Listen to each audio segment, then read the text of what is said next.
नमस्कार. योगभास्कर ॲस्ट्रो या ज्योतिषविषयक चॅनलमध्ये आपले सर्वांचे स्वागत आहे.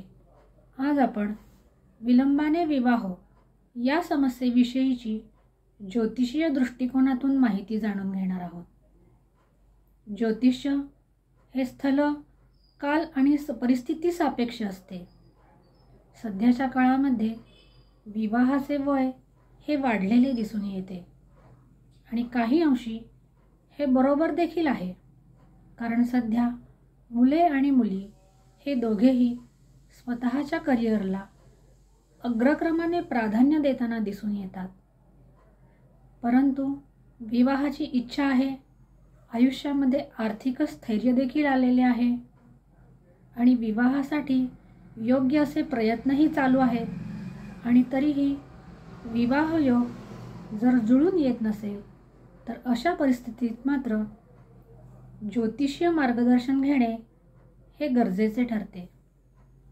विवाह विलंबाची अनेक कारणे ही ज्योतिषशास्त्रामध्ये सांगितलेली आहेत.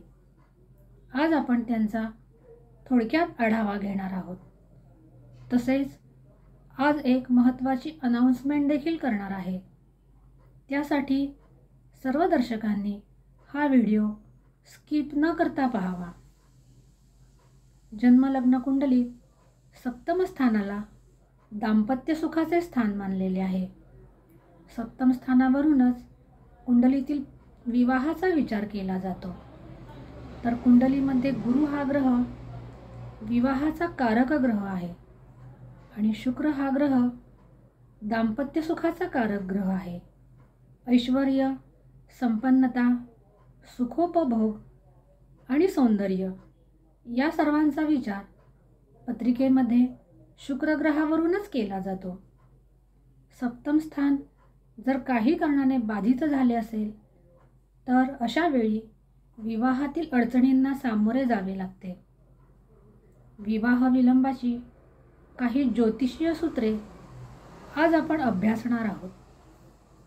कुंडलीमध्ये सप्तम स्थान किंवा सप्तमेश हा ग्रह जर शनी, राहू, सूर्य अशा पापग्रहांनी युक्त असेल किंवा दृष्ट असेल तर विवाह लांबणीवर पडतो, विवाहात बाधा उत्पन्न होतात. सप्तम स्थान किंवा सप्तमेश ग्रह हा पापकर्तरीत म्हणजे दोन पापग्रहांच्या मध्ये कात्रीत सापडला असेल तर अशा वेळीही विवाह सौख्यात बाधा निर्माण होतात. सप्तम स्थानाचा मालक म्हणजे सप्तमेश ग्रह हा अवयोगात म्हणजे कुंडलीतील षष्ठ, अष्टम किंवा द्वादश भावामध्ये विराजमान असेल तर अशा वेळीही विवाह सौख्यात बाधा निर्माण होते. काही वेळेला विवाहानंतरही अशा कुंडल्यांमध्ये वैवाहिक समस्या ह्या दिसून येतात. त्याचबरोबर विवाहासाठी पत्रिकेमध्ये गुरुचे बल असणे हे देखील महत्त्वाचे आहे.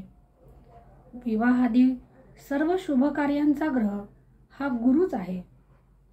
जन्मलग्न पत्रिकेमध्ये गुरु हा ग्रह जर नीच राशीत, अंशबलाने कमी, पापग्रहयुक्त किंवा दृष्ट अशा बलहीन अवस्थेत असता विवाह लवकर जुळून येत नाही किंवा विवाहामध्ये बाधा उत्पन्न होतात.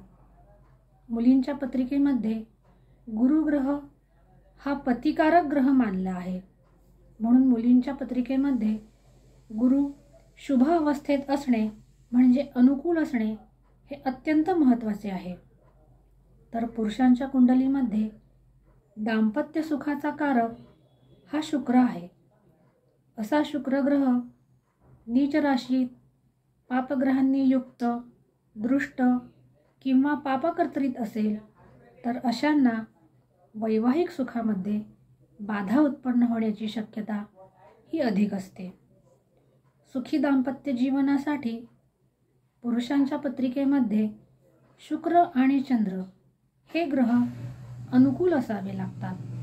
तर स्त्रियांच्या कुंडलीमध्ये सुखी दाम्पत्याचा विचार हा सूर्य आणि मंगळ या ग्रहांवरून केला जातो.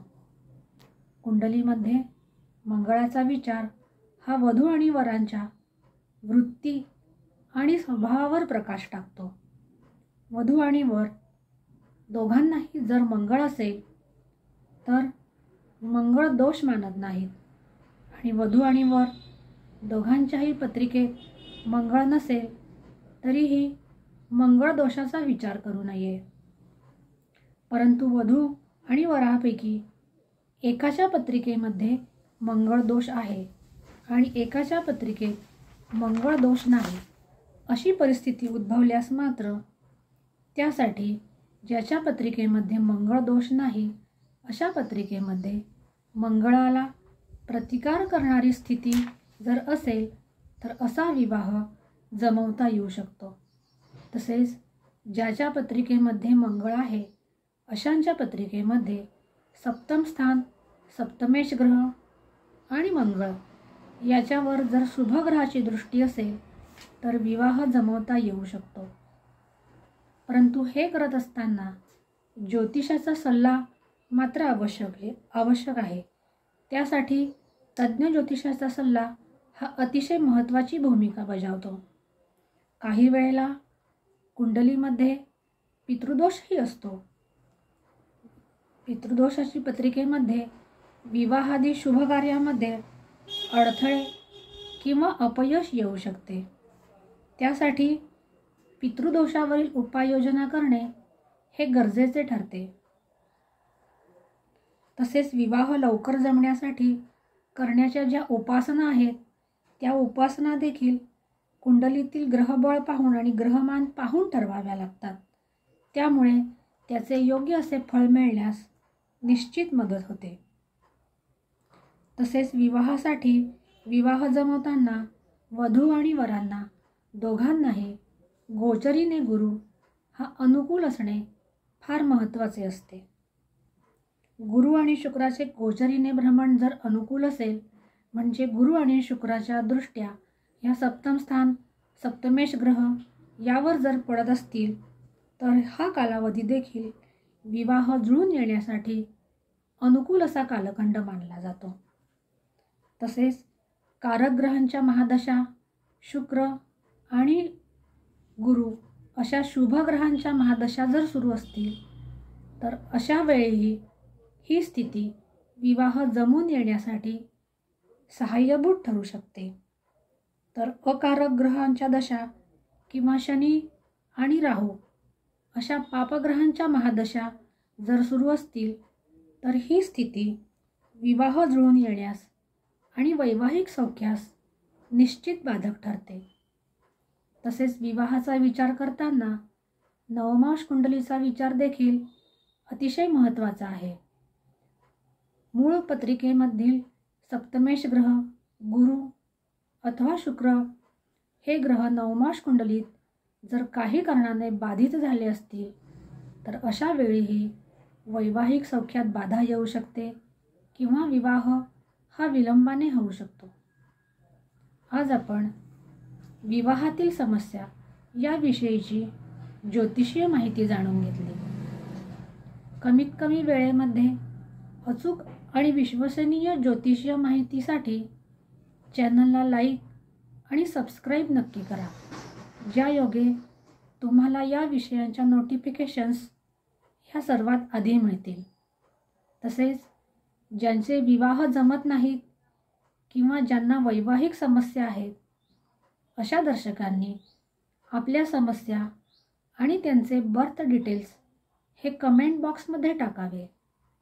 त्यातील काही निवडक प्रश्नांना एका नवीन व्हिडिओद्वारे उत्तरे देण्याचा प्रयत्न करण्यात येईल आणि हा कार्यक्रम पूर्णपणे निःशुल्क असणार आहे. गरजूंनी याचा निश्चित लाभ घ्यावा. आज आपण येथेच थांबूयात. पुन्हा भेटूया एका नवीन ज्योतिषीय विषयासह. तोपर्यंत नमस्कार.